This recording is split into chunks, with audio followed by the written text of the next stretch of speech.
Hi folks, I'm Sean McCormick and welcome to the Light and Blog channel.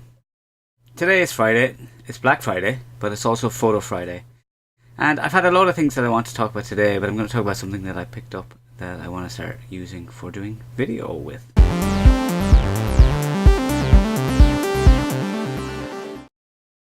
Hi folks, so I picked up this, I'm not sure how to pronounce it now, this Feiyutech a1000 gimbal. Now, technically it's more compatible with Sony Alpha cameras than it is with the Fuji X-T2 that I will be using with it. Because the button that presses the joystick for recording doesn't operate with the shutter. However, you can still just start it on the camera and go from there. But the price is what attracted me. It cost me €400 because of a Black Friday deal with 50 quid off. So I figured it was worth going for. That's like 300 quid cheaper than the one I was looking at, which is the Zhiyun Crane 2. Which does have better integration.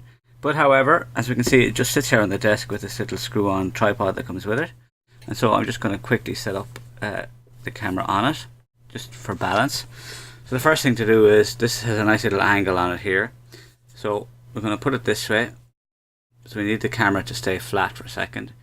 So it's pushing down, so I need to push this away from me until it's sitting so that it's not moving. Right? Okay, it's still going that way a little bit.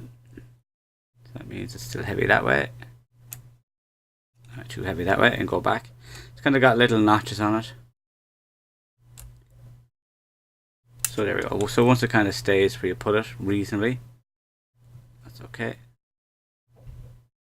The next part then is to get balance here on the actual camera position itself.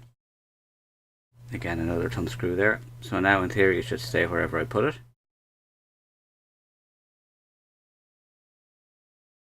So the next part is here. So this is to have it balancing in this position.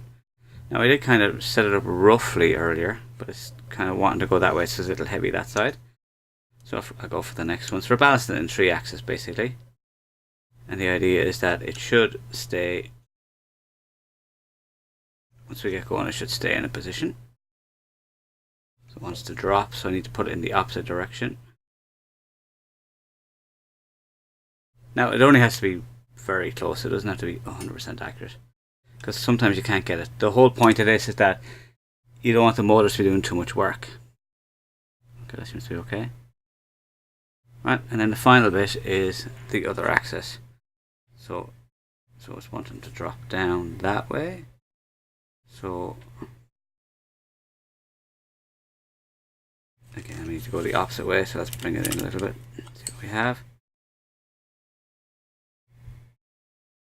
So it wants to go up rather than down.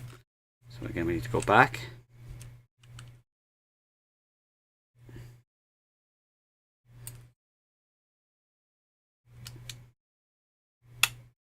So they're little notches, so they will kind of hold. Okay, so it's starting to drop down, so we need to go back the other way. Trying just to have as little motion as possible.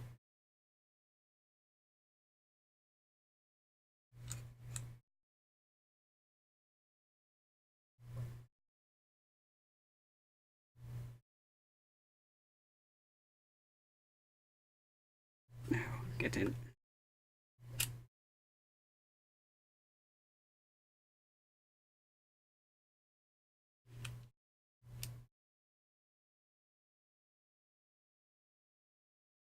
I think I'm going the wrong direction now. Just let me check. Yeah, definitely. It kind of moved too many notches at one point there. There we go. Okay, so the idea is that now that if I put it in any position, it should stay there reasonably. And so that means that the actual gimbal is balanced. So we can turn it on by holding the power button. And then it will go into position there, ready to go. Okay, so that's actually ready. So if I just move it down, we can see that the gimbal is actually working. So I don't actually have the video camera on here. Now the idea is that there is a little shutter cable that comes across here and plugs in, and that you can press the record button here and it will start recording. But in this case I would have to start it on the camera itself manually. But for the stuff that I'm specifically got this for, it's a particular type of job, and I will talk about that when I've done a couple of them first. So I'm not going to pretend that I'm going to be some amazing videographer on this now.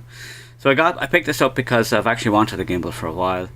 I did get a loan, and so the idea is that this gimbal combined with having a drone will allow me to do certain types of video, which I will talk about again. But I will let you know how I get on with this. But I did get it because there was a Black Friday deal on it, and hopefully they will think about doing a cable and a way of doing it with the Fuji. It's the same cable as for the Sony, but it doesn't seem to be working. I gave it a try just on the off chance, but no, it's not working. So folks, hopefully you found this useful, and if you're thinking about gimbals, that this is one you might take a look at.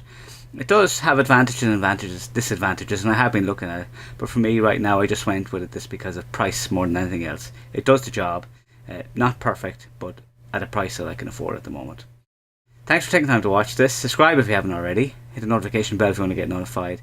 Give the video a like if you liked it. And thanks for taking time to watch this. I'll see you in the next one.